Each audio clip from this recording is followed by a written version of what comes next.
Turi mu mwaka w'ibihumbi bibiri mu makaritiye y'igisagara ca Kampala.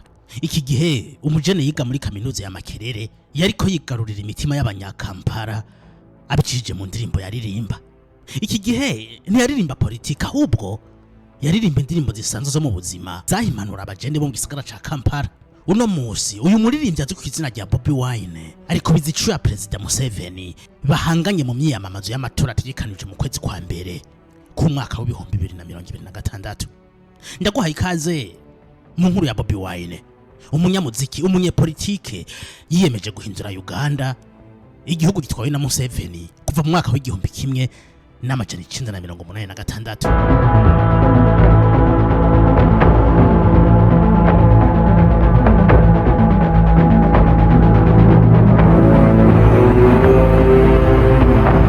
Bobi Wine siyo mazina yiwe nyakuri. Abavyeyi biwe bamwise Robert Kyagulanyi Ssentamu. Uyu mugabo yavutse ku igenekerezo rya 11 Ruhuhuma umwaka w'igihumbi kimwe n'amajana 1982, avukira mu caro ca Mosi mu gihugu hagati muri Uganda. Ahantu yavukiye abantu baho harimo n'abavyeyi biwe bari batunzwe n'uburimyi. Bwari ubuzima busanzwe ariko bwasaba gukora kugira umuntu afungure. Ibi vyareze Bobi Wine bimukundisha ibikorwa akurazi neza ko utari nyatamira. Ariko rero ubuzima bwiwe bwaje guhinduka igihe abavyeyi biwe bafata ingingo yo kwimukira hitwa Kamwokya mu nkengera z'igisagara ca Kampala. Aha hari hatandukanye n'icaro Bobi Wine yakuriyemo.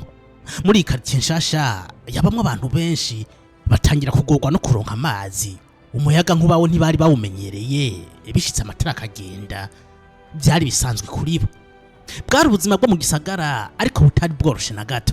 Abavyeyi ba Bobi Wine babonye ko kazoza keza k'umwana wabo gashobora kuba karimikaye, niko kumwandikisha ku ishure ry'intango rya Kanoni, mu nyuma abandaniriza mu ishure ryisumbuye rya Kasaka. Ubukene bwari bwinshi, kenshi amafaranga y'ishuri akabura, ibikoresho by'ishuri bikaboneka bigoranye, ariko abavyeyi biwe ntibigeze badebukirwa gushigikira umwana wabo. Bari babizi neza ko indero ari urupfunguruzo rw'iterambere.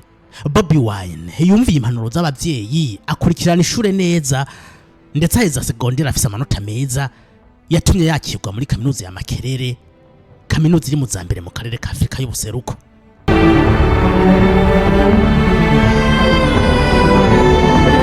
Muri iyi kaminuza yakurikiranye ibijanye n'umuziki, intambo n'ivyese.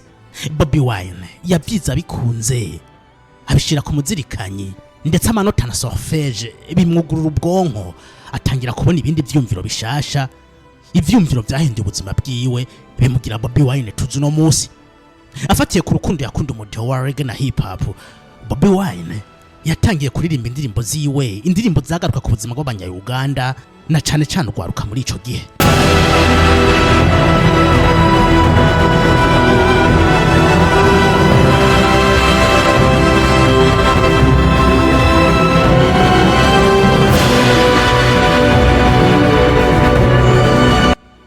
Mu mwaka wa 2001 yasohoye indirimbo yiswa Kagoma. Indirimbo yaramenyekanye imushira ku rundi rwego mu gisagara ca Kampala.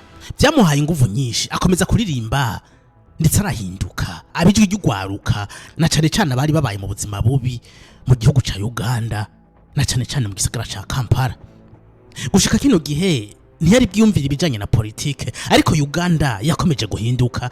Ibiturire na kamwana wa mama biri monogoza gushikaho Bobi Wine abona ko umuziki wiwe ushobora guhinduka, akaririmba ibitagenda neza mu gihugu.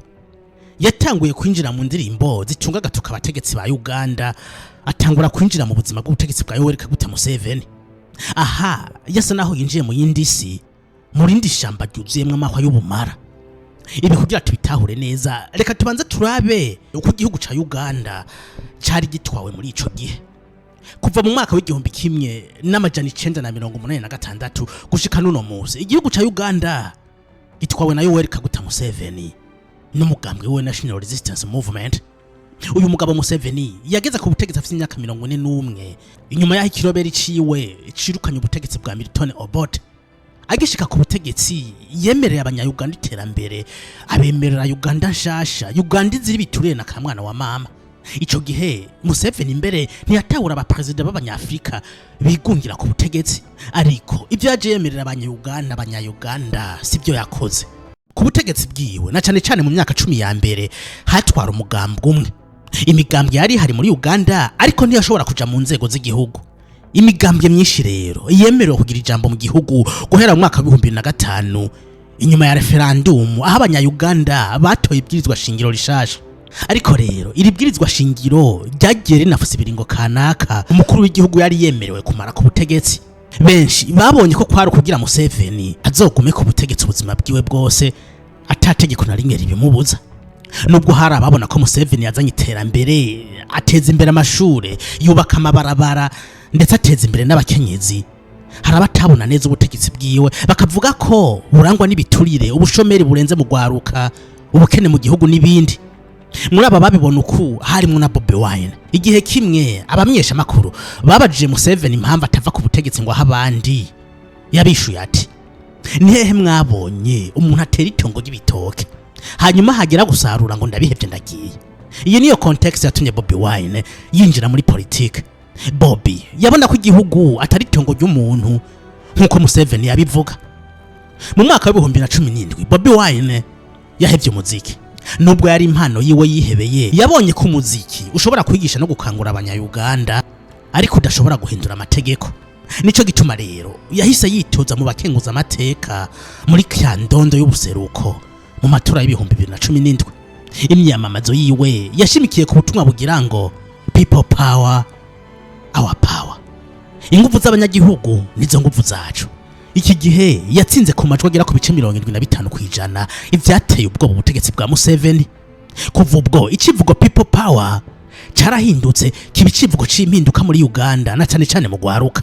Leta ntiyari kurera amaboko, yatangiye gushira hasi ingufu za Bobi Wine, batangira kumubuza gukoresha ibiteramo, bamwanyira no kwambara inkofero y'itukura beret rouge yari yahindutse ikimenyetso cyo kutavuga rumwe n'ubutegetsi bwa Museveni. Abakunzi ba Bobi iyo haba habaye ibiterane vya politiki nk'imyamamazo bambara beret rouge mu kimenyetso cyo gushigikira umukandida wabo. Ni miyo ntumbero ubutegetsi bwa Museveni bwabujije beret rouge kuri Bobi Wine n'abakunzi biwe. Bobi Wine yatanguye guhagarikwa, atangura gutotezwa gushika mu mwaka wa 2018 aho umushoferi wiwe yicwa arashwe. Ivyateye ubwoba Bobi Wine. Yavuze ko isasu ryahitanye umushoferi wiwe ryari rigamije kwica Bobi Wine, Imana ibabukinge.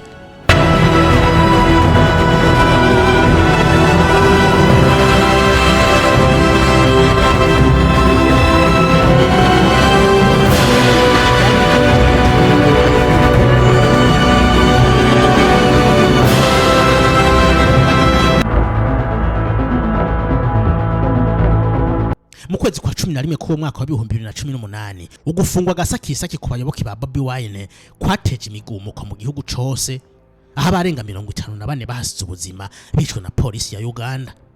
Ntibyaciye intege Bobi Wine kubera ko mu mwaka wakurikiye yatangaje ko azitoza mu kibanza c'umukuru w'igihugu mu matora yarategekanijwe mu mwaka wa 2021. Nubwo kenshi yakoresha imbuga hwaniro mu kwiyamamaza, imyiyamamazo y'aya matora yaranzwe n'ihohoterwa ridasanzwe ku bakunzi ba Bobi Wine.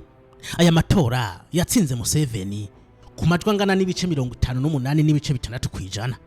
Bobi Wine ntiyemeye ibyavuye mu matora, we yavuga ko yibwe, asaba ko yosubirwamo. Ariko rero ibi byerekanye ko Bobi Wine atari umuntu asanzwe muri Uganda.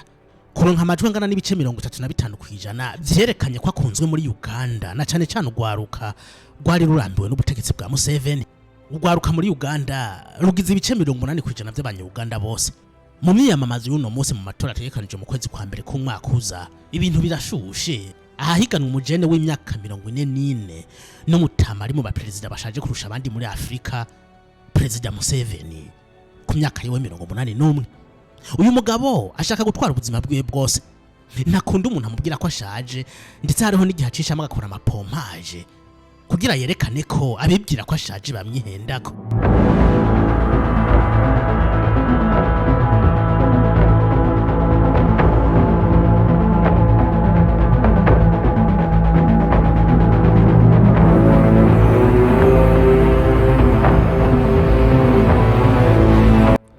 wakoze kubana nanje muri iyi video. Aya yari amateka ya Bobi Wine yinjiye mu muziki atazi ko azisanga muri politike. Nimba uri mushasha kuri iyi chaîne, fyonda subscribe uzohore wibonera n'izindi video ziri mu ubwenge. Tuzosubire mu bindi biganiro. Bye.